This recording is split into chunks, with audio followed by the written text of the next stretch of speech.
17th century poet and intellectual John Milton once said, when language in common use in any country becomes irregular and depraved, it is followed by their ruin and degradation. For what do terms used without skill or meaning, which are at once corrupt and misapplied, denote but a people listless, supine, and ripe for servitude?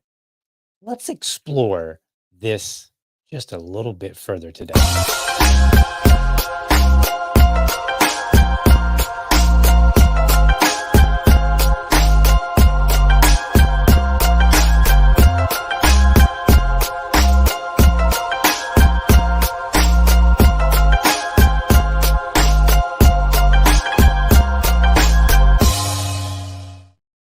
All right.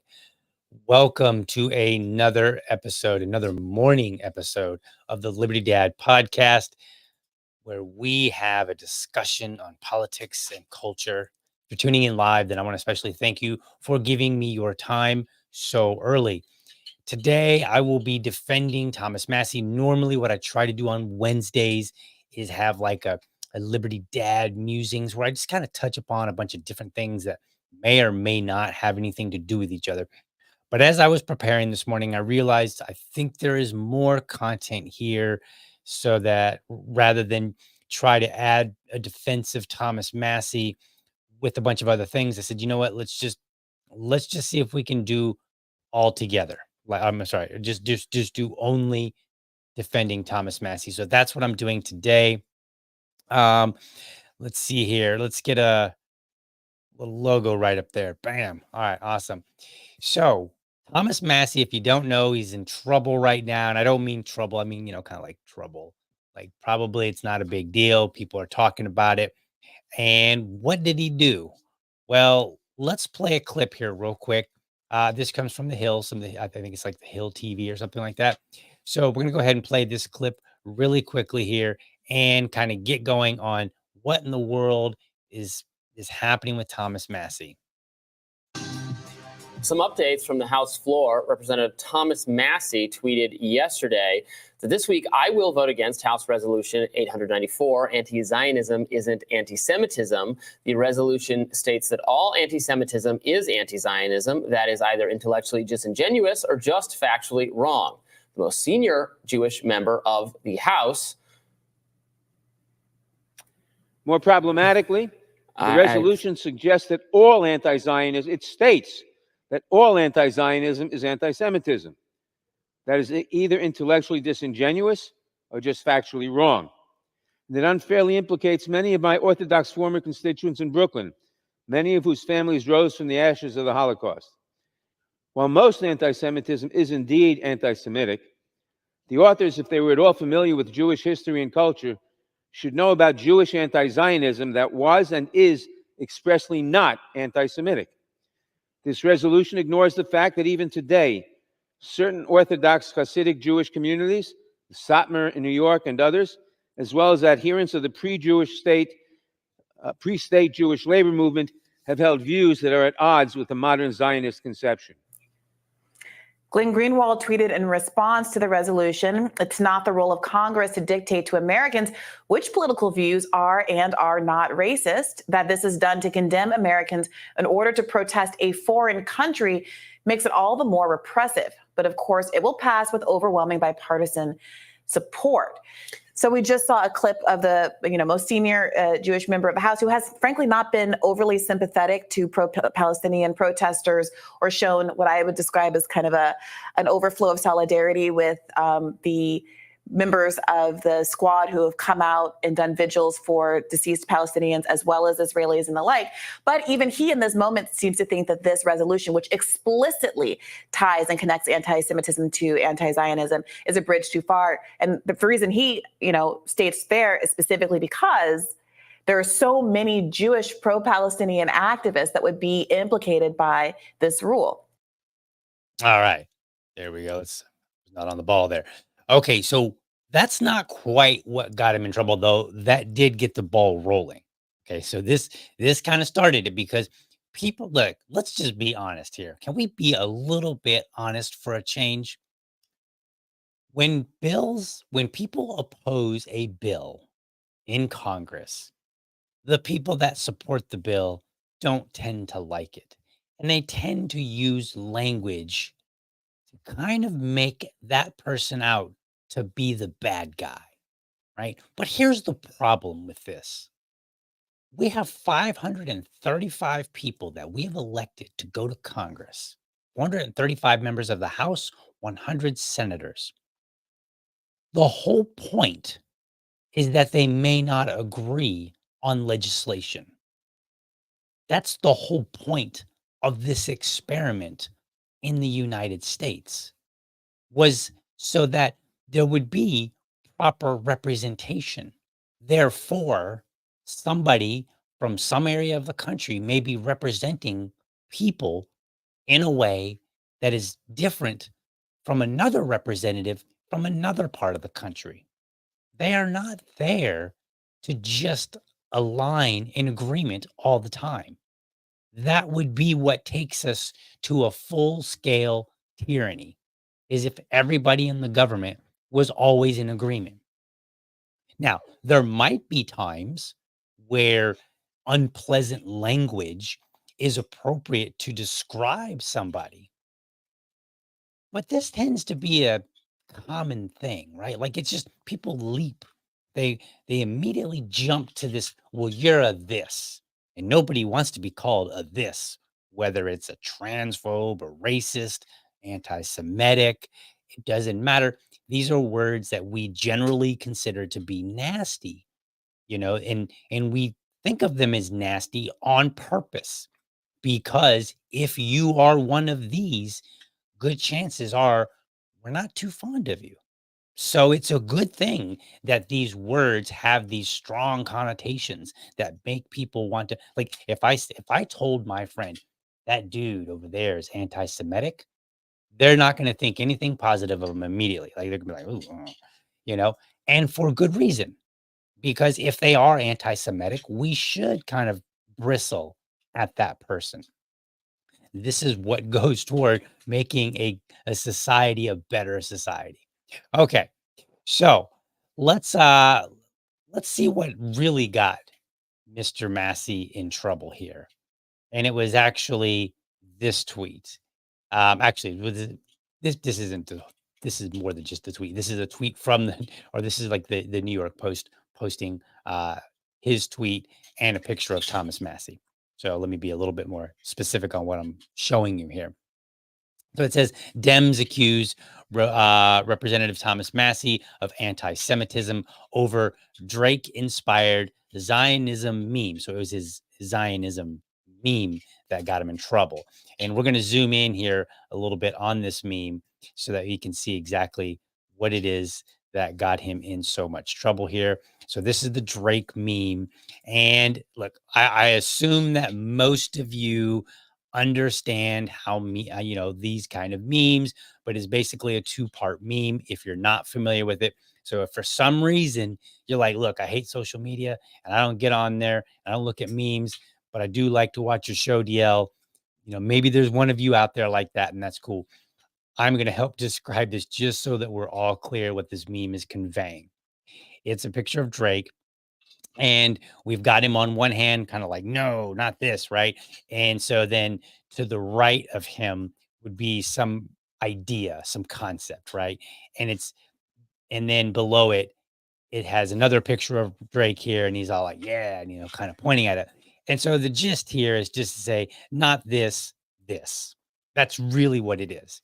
And then usually what happens here in this case, it says Congress these days, Congress these days. So Drake is supposed to be like a stand-in for some person, right? And so then it's like Congress these days, they don't want American patriotism, but Congress these days, they're all about Zionism, right? And so he's basically accusing Congress of not worrying about America and American interest, but worrying about Israeli interest. So this is what got him in trouble.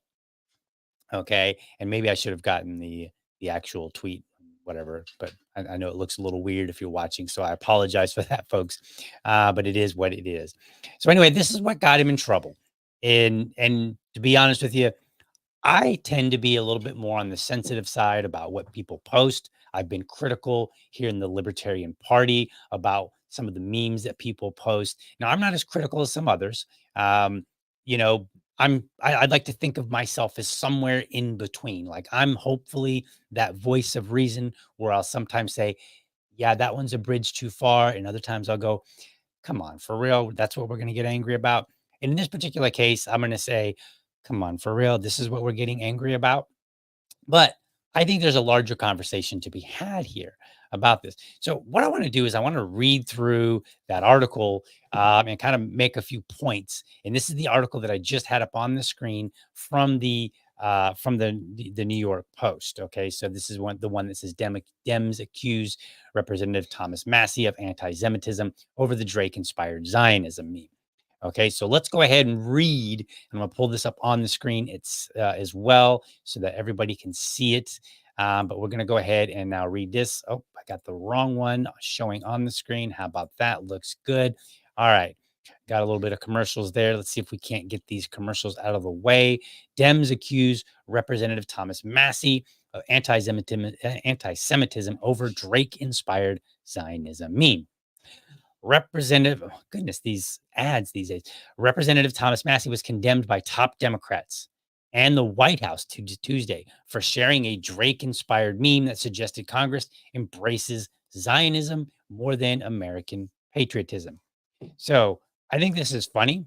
Just starting right off, he's in trouble for sharing a meme. Like Congress and the top Democrats and the White House are condemning him over a meme. I'm gonna be honest. When memes kind of first started coming around, I didn't always understand them, and sometimes I still don't. But I kind of didn't really care for them. I was like, whatever. And they were so annoying. But they have literally taken over the world. Memes today are like the early days when people would write pamphlets and have to do it a little bit more lengthy. Now we can communicate. A picture is worth 1,000 words and whatnot. So I got that one wrong. Whatever. And Kentucky Republicans post on X showed one photo of the okay, we don't have to read that part. Where do we want to?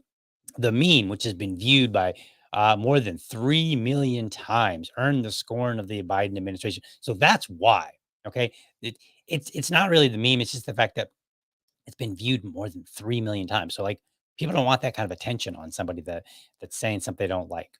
All Americans, including the House GOP leadership, should condemn this virulent anti-Semitism from a sitting member of Congress. Oh, okay. So now this member of Congress is anti-Semitic.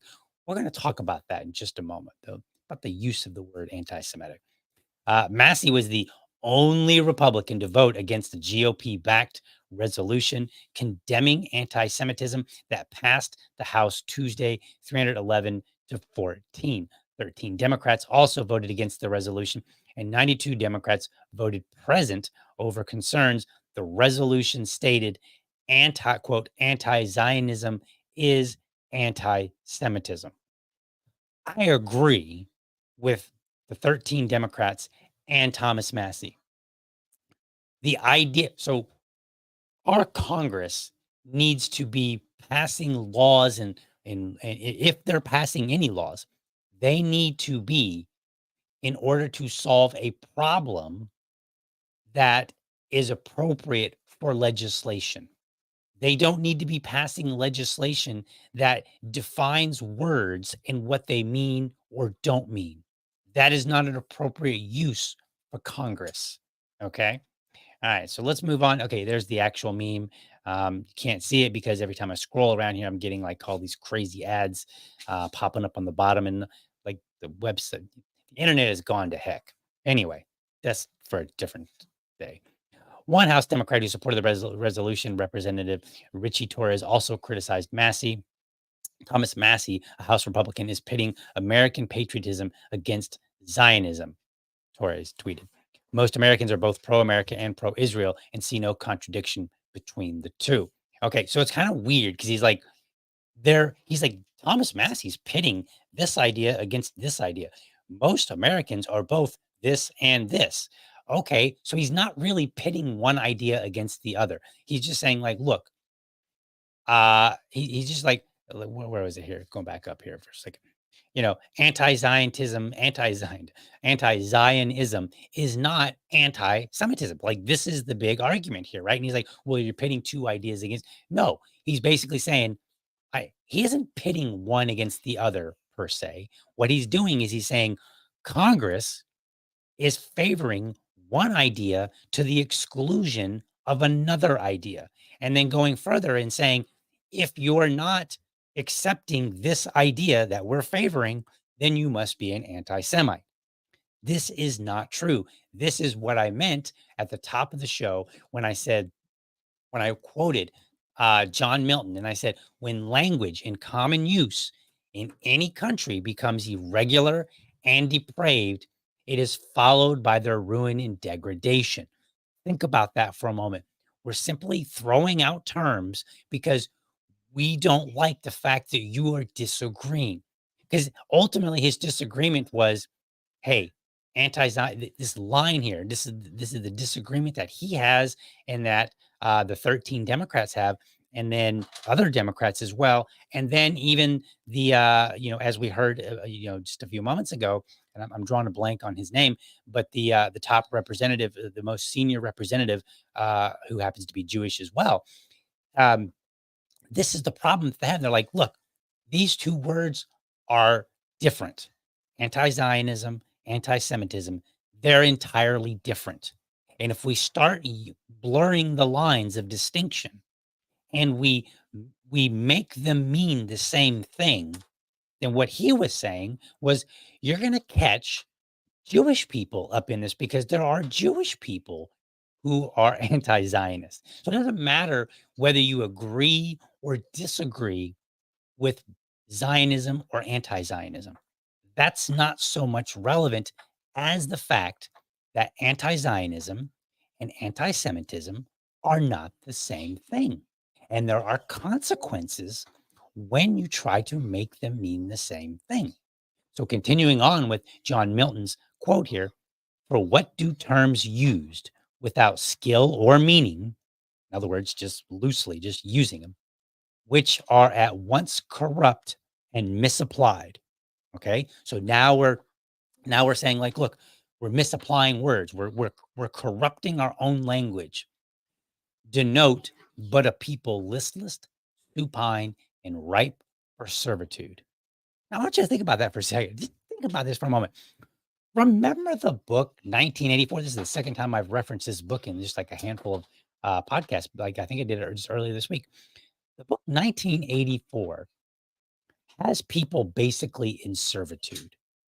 And they also have this degradation of the language where they literally just decide that things mean something other than they once were, right? And they try to make things sound good that are bad, and try to make bad things, or they try to make bad things sound good and make good things sound bad, just based on the language.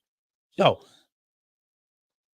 the distinction between anti-Semitism and anti-Zionism has to remain a distinction, because if it doesn't, we are setting ourselves up to be listless, supine, and ripe for servitude, because nothing will mean anything anymore. It'll only mean what whoever is in power says it means.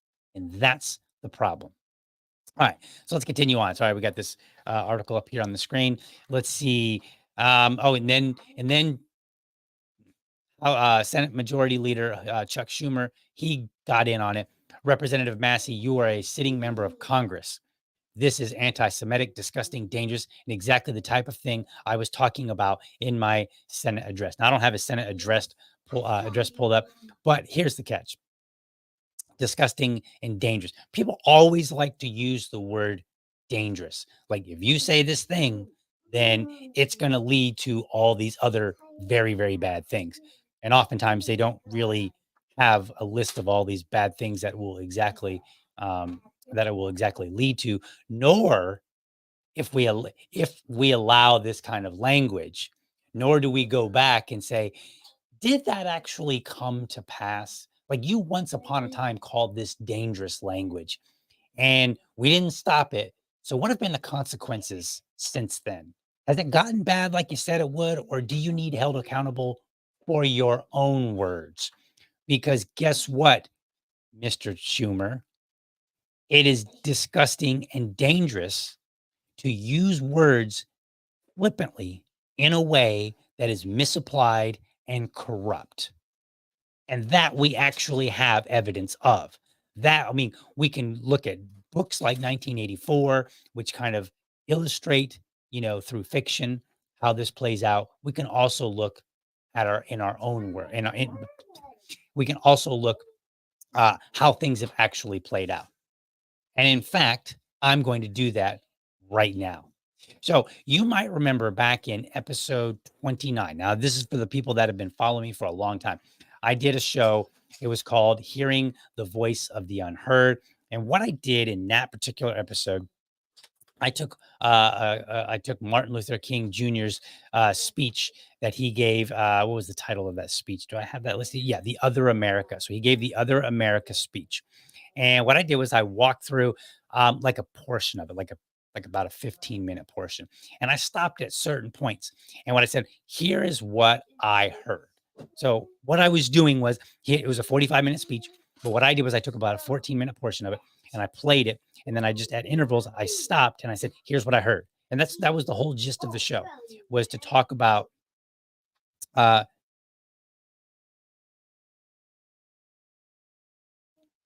so what I did was I was going through and I just wanted to illustrate what it means to listen and then hear. And so I played a clip and then I said, this is what I heard. Then I played another clip. This is what I heard. And I did that for that was basically the whole show. So what I want to do is I want to play a clip of my show back then in episode 29. Okay. And this is, that's kind of cool to say, like episode 29, because like I'm on episode 230, So I'm going the distance, folks. All right. So let me play this clip. Let me pull this up on the screen here. And we're going to play it. And we're going to talk about this and how this relates to the use of the word anti-Semitism. All right. Look, there's me. That's kind of weird. Let's do that. To use a philosophical analogy here, racism is not based on some empirical generalization. It is based rather on an ontological affirmation. It is not the assertion that certain people are behind culturally or otherwise because of environmental conditions. It is the affirmation that the very being of a people is inferior. And this is the great tragedy of it. I say that however unpleasant it is, we must honestly see and admit that racism is still deeply rooted all over America. It's still deeply rooted in the North, and it's still deeply rooted in the South. I heard a concise and valuable definition, and now the logical end of how racism is experienced. Genocide. But then I hear something uniquely different. Dr. King tells me what racism is not. It's intriguing because I really can't think of a time when someone defined racism and then clarified what it isn't. Typically, somebody just tells you what you're doing is racist. They don't really come back and say, okay, so that you understand what I don't think racism is this. Okay. So what I was getting at there, and hopefully this is starting to make sense, but if not, I'm going to bring it back in. So in that particular clip, what I heard was Dr. King said, hey, look, this is what racism is. But then he also points out, he says, this is what racism isn't. He says, and we'll go back. He said, where is it here? It is not the assertion that certain people are behind culturally or otherwise because of environmental conditions. So if I were to say Black folk are behind in test scores in school, young Black kids are behind their white peers, their Asian peers, so on and so forth. They're behind. And it's because we've given them an inferior education through the public school system, and we've been treating them differently. That's not racist, okay, according to Dr. King. Because what I'm saying is, I'm like, look, this group of people is here because of these things that we can change. What he did say would be racism, would be to say that people in their being, basically, they don't have any control over it. So if I were to say something like, Black folk are not as smart because of their genes, then that would be something that he would consider to be racist. Okay. But what he did, this is very important, is he made a distinction between what is and is not. And what's happening today is that people are making no distinction between what is and is not anti-Semitism. But what they are doing, very similar to what was being done then, has been done for the last few years or so with racism, is keep adding things as being anti-Semitic. So once upon a time, racism meant, something to do, some belief that a race was naturally inferior or superior to another race. Once upon a time, anti-Semitism meant that you had some sort of disdain for Jewish people for the fact that they were Jewish, right? You might say something like, oh, all Jews are bankers and they're a bunch of shady shyster type people, right? Those kind of things, those kind of comments are anti-Semitic because you're simply going by the fact that they are Jew, they are this negative thing, or they will do this negative thing, right? And contrary, anti-Zionism probably does have some level of anti-Semitism in it, right? Like there are people who are anti-Zionist who are also anti-Semitist, anti-Semitic. But as we heard a moment ago, and I'm still drawing a blank on the representative's name, he points out there are actually many Jews who have disagreements with Zionism. And so if we blur the lines and we say, well, we just start including everything as being anti-Zionist or anti-Semitic, then we're going to catch some of the critics who happen to be Jewish themselves. This is the same thing that happened with racism. Now, what's interesting about this is that conservatives and Republicans, once upon a time, argued for the distinction and said, look, this is not racism. It is not racism to say this thing or that thing. And they would then try to say, this is what racism is. Well, now they are doing the same thing that was once done to them. Once upon a time, people on the left would just kind of make racism a catch-all, and they literally redefine the term racism. They redefine the term in order to bring more people into it. Okay. Well, now Republicans and conservatives are doing the same thing with anti-Semitism. It's like, oh, you're criticizing what we want to do, the money that we want to send, and the particular support that we want to give to Israel right now, which, by the way, Israel is a country. It is a country that has a government. No country, no government should ever be exempt from criticism. We should always, in the same way that we might condemn the U.S. government, we should be able to condemn the Israeli government for their actions. The same way that we condemn the Chinese government or the government of, I don't know, Indonesia or England. Like every one of these countries is subject to having criticism. Nobody says, oh, you don't agree with what Germany did? You must be anti-German. No, they just say, like, they argue whether you're right or wrong. And we do that. Now, I will say this, I will be honest. We kind of do that here in the US. Oh, you don't agree with this policy of the US? Well, then you're anti-American, right? But this again, this is when the language has become degraded, when it's corrupt and misapplied.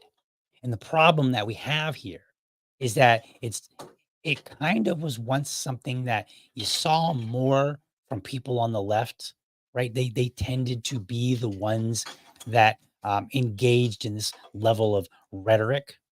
But now the conservatives are doing it, which is very interesting because conservatives once upon a time complained about it.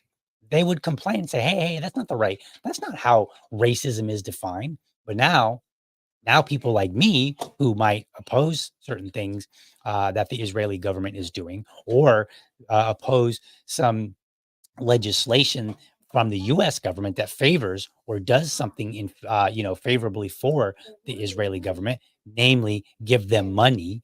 Um, People like me are going to be caught up and you're going to say, well, you're anti-Semitic because you don't support this bill. You're anti-Semitic if you post this meme that says Congress seems to be more concerned with this government over here than its own people. That's not an unfair criticism.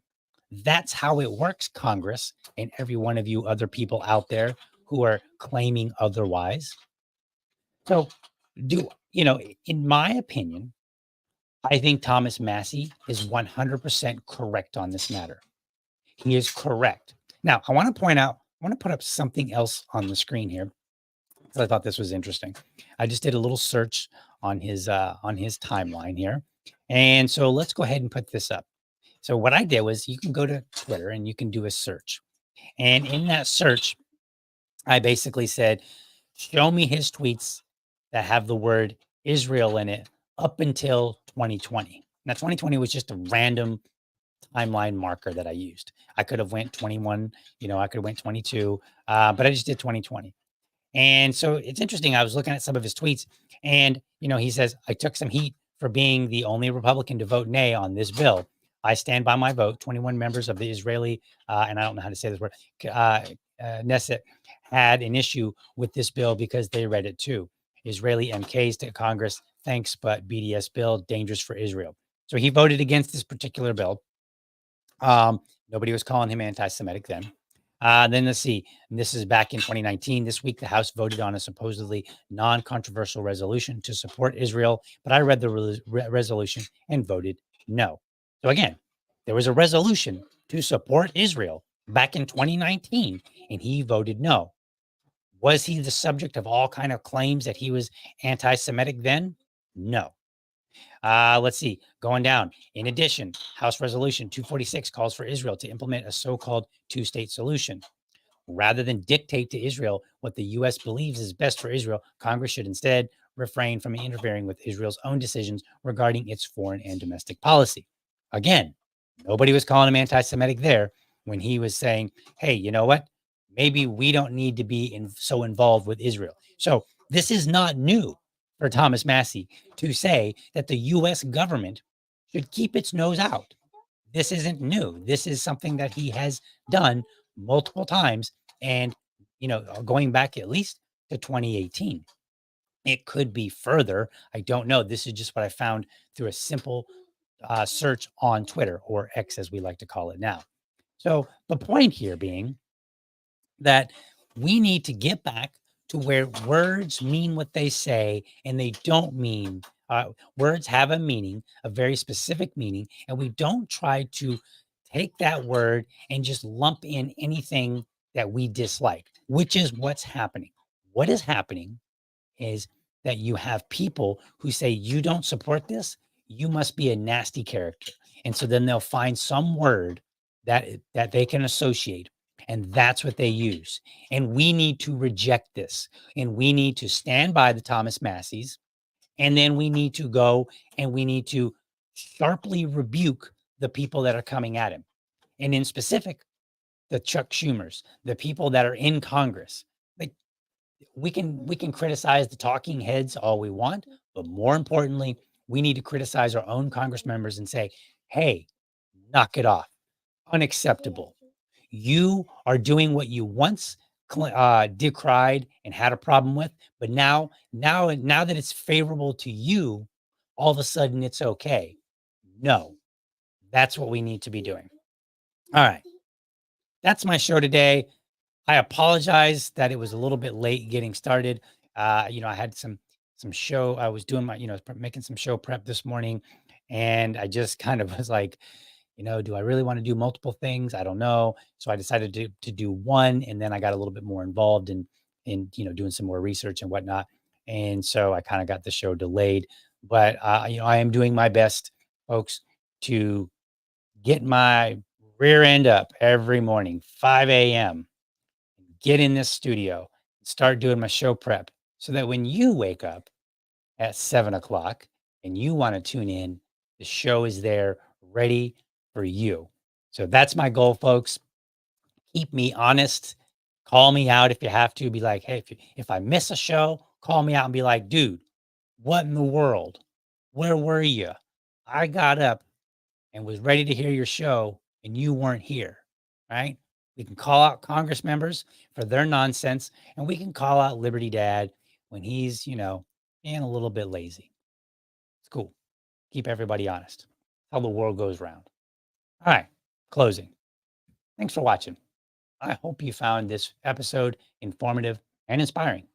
Why don't you catch me every Monday through Friday, 7 a.m. Eastern, for an informed discussion on politics and culture. Keep me honest, folks. I mean it. And then again on Sundays at 7 p.m. with my co-host, Susan Hogarth, where we look across the vast tyranny of the United States, where people want words to mean what they don't mean. And we ask, well, what's the Libertarian Party doing? And Susan and I bring you those events. We tell you about LP happenings. I want you to be sure to subscribe to my channels. You can go to youtube.libertydad.com. You can also go to rumble.libertydad.com. You can go to either one and you can subscribe so that you can do the things to, ring the bell and whatnot. Have those, getting tongue tied here. At any rate, go and subscribe to my channels. Also, leave me a comment. Let me know how I'm doing. I will take all kind of criticism. It's okay. I can handle it. All right. But the more palatable it is, the more likely I might be willing to listen. And also, if you're not subscribed, I don't know. Maybe I will listen. Maybe I won't. Yeah, buddy. We'll take care of that in a minute, buddy. All right. Finally, remember, if you are a champion of liberty, your business is people and your product is liberty. I want you to have a great week. Catch you tomorrow. But for now,